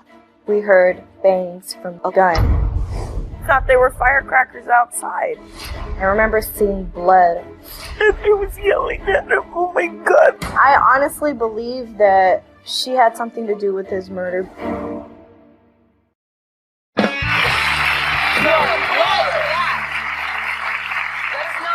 When Beth was just 6 years old, her stepfather was shot and killed in a tragic accident while she was taking a bath in the next room. Now, although the case was closed 17 years ago, Beth believes that her mother may well have been involved, and her stepfather's death may not have been an accident. In fact, it may have been a murder. Take a look. When I was 6 years old, my mom was giving me a bath. She told me she was going to go check on the laundry, and she was gone for a while. And after she came back, we heard bangs from a gun. I was shampooing her hair when I heard the shots. And I thought they were firecrackers outside. And I got out of the bathtub. I see my brother. I see my stepdad. His face was pale. And I remember seeing blood on him. And they was yelling at him. Oh my God. When the police came in the ambulance, I was watching as he was being wheeled out. I remember the yellow caution tape. They pronounced him dead at the hospital. That was the most horrific moment of my life. The conclusion of the case was that my 4-year-old autistic brother murdered my stepdad with his handgun. He was special needs. There's no way that he could have grabbed a gun, aimed it perfectly, and shot him and killed him. I honestly believe that she had something to do with his murder. He left me here. And people thought that I would hurt him. There's nothing worse than knowing that. After he passed away, she did get a lot of money. Until this day, she gets his money. That's just fishy to me. Okay, so Why do you look at me? Stop staring at me. Don't. Remember, she's very upset right now because you brought up something that You weren't even there that night. You're so right, you don't but know anything. I'm the one who you have no idea what they did to me in that orphanage. You don't know but what we got they did stuck to me because either. of that one night. And you tried to suffocate me with a pillow. That's right, because you were beating my little brother, No, my I baby was brother. not Yes, hitting you were. him. No, You were I was beating not him. hitting him. You made me You were sleep. blaming him You because made you me actually thought he had done it. in Police that. come over one No, day I and was just not tell hitting me. him. They come to my friend's house and tell me that all of a sudden the person I And thought what of as a a father is dead. and And what then a they stick me in a room and then they won't even let me speak to my mother. So yes. And what a I coincidence. was messed up in the head. What a coincidence that mom drops you off at a place where you don't even like the girl the night he dies. What? I got invited with many other girls to a friendship club gathering. And mom encouraged me to go, and I actually wanted to go because the thought of being accepted Well, what by a any perfect kid night seemed for something good. like a murder to happen. Beth, you're acting like coincidence I'm not never evil. happened. Like No, nothing. you are a nothing- liar. No. why are you saying she is evil? Because of everything she has put us through. You don't understand, Dr. Everything Phill. I've put No, you I through? love my daughter, but I'm No, you done. don't. I am done. What happened is your 4.5-year-old special needs son picked up a loaded weapon that was And laying fired out it, in the room yes. and fired it and killed your husband. Yes. Yes. How many times did he fire the gun? I have no idea. I didn't even. I'm not sure. Once, It's been a twice, while. 3 I don't- times? I don't know. It's been like 15 years. I don't know. What kind of gun? Doctor, it was an automatic gun. As a matter of fact, Yeah. yes, it was. The ones Bruce had 2 guns. One under his pillow at all times, and it was never on safety. And another one I think was in the computer desk. Yeah. But Bruce was highly paranoid. I loved him. He was We had a our wonderful house broken father to into me. 3 But times. he was paranoid a little bit, Okay, which he had reason to be. Why do He you had say? reason to be Why do you in- say she's evil? She has done so many wicked things to us. Oh my gosh. Aren't you? Okay. Don't you say that you are a witch? No, I'm a magi. There's a difference.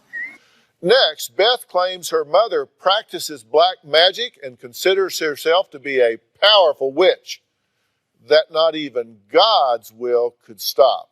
She says Cecilia has threatened to cast demons and spells to ruin her life. We'll talk about that after the break.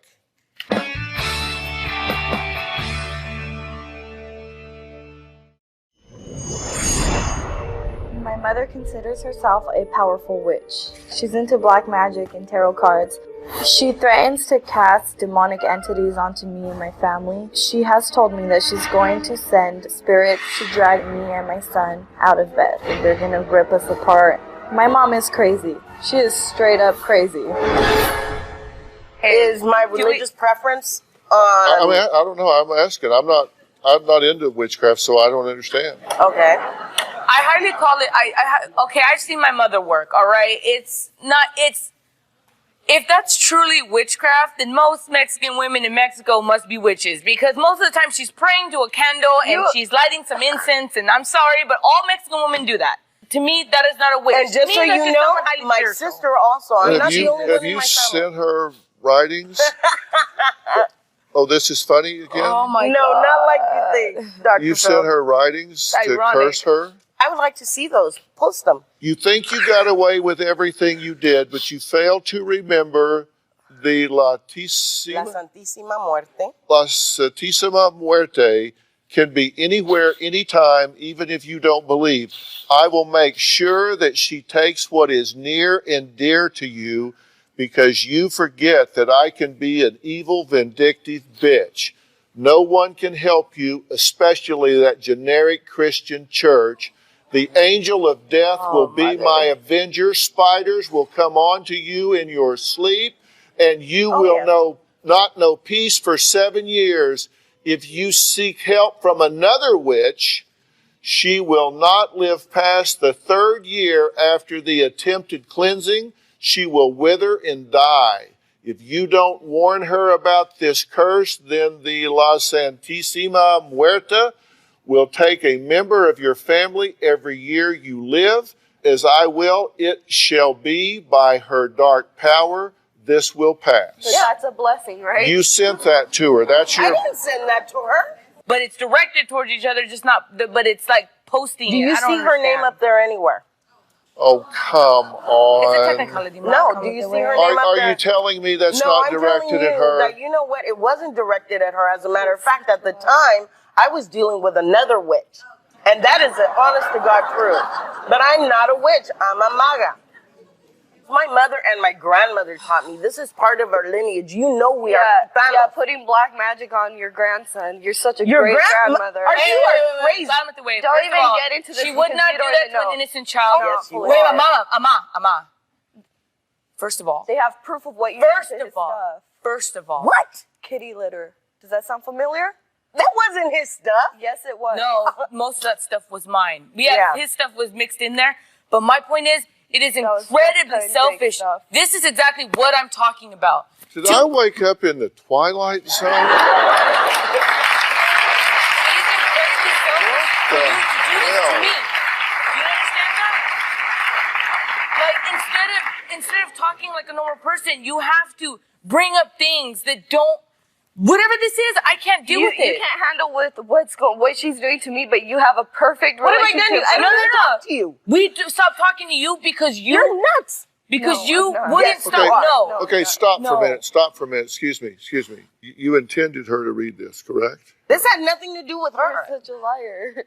Oh my God, Elizabeth, Okay, everything's so about next, you, right? where does Beth go from here? And what I Away. think Cecilia needs to do in order to have any chance of health or normalcy going forward after the break.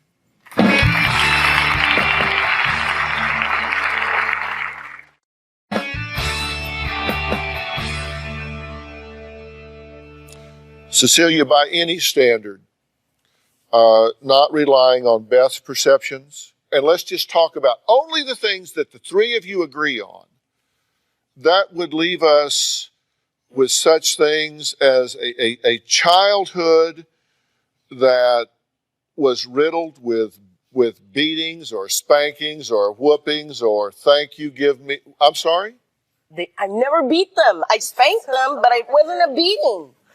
No, there were moments where she got excessive once in a while. It wasn't, we say beatings, we mean spankings. Whatever you call it, whatever you confirmed as happening, whatever you confirm as happening, what the three of you agree on is abuse. Yeah.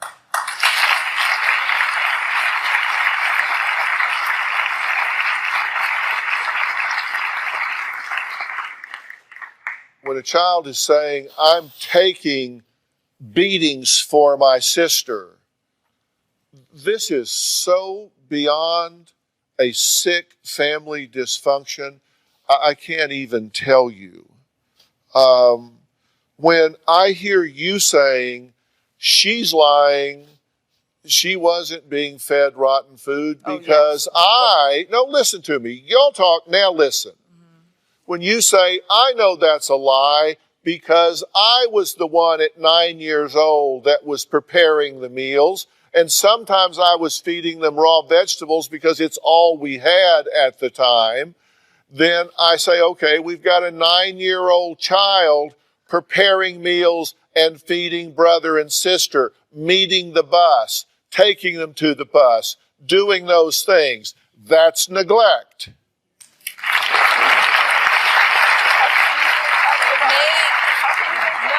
It's my turn. It's my turn. When you agree it was horrible, terrifying, at times harsh and rough.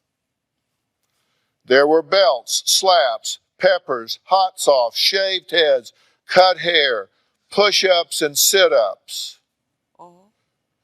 Physical fights. That's what you said. You said at times I had them do push-ups and sit-ups as discipline. You said it. Yes, sir. That's abuse. Yes, really. Yes, really. Yes, really. Been doing this for 35 years. That's abuse. Then I say, okay, let's look at the adult-adult exchanges. You are a worthless daughter, wife, mother. I hope your husband leaves you. Your son hates you, sees through you. You're horrible. All of this stuff. I'm like, okay, it doesn't get better now. You choose forgiveness. Yes. Great. I'm happy for you. You choose bitterness. You choose bitterness. No one chooses healing.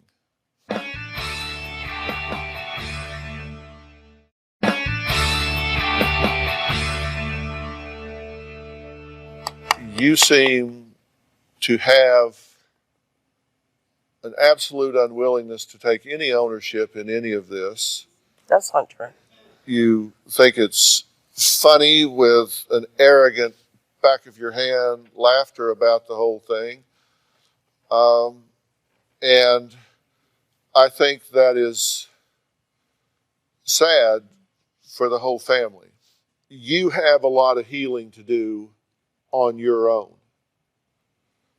as do you. You say you have anxiety and PTSD.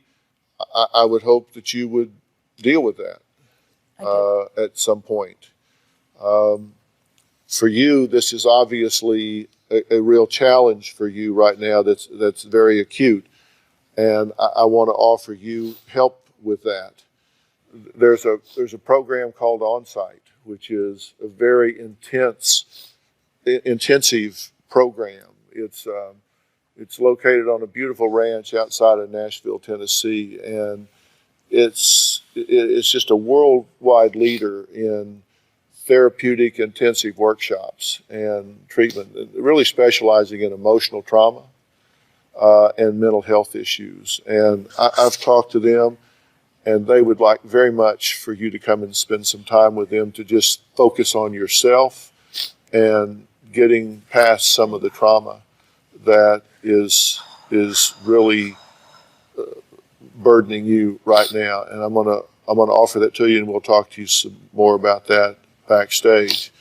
And I offer help to the two of you as well, if and when you want to do that. You know, I'm all about reunifying family, but I think you've got a lot of issues you need to deal with personally before you want to put your mother hat on. I want to thank all of my guests today.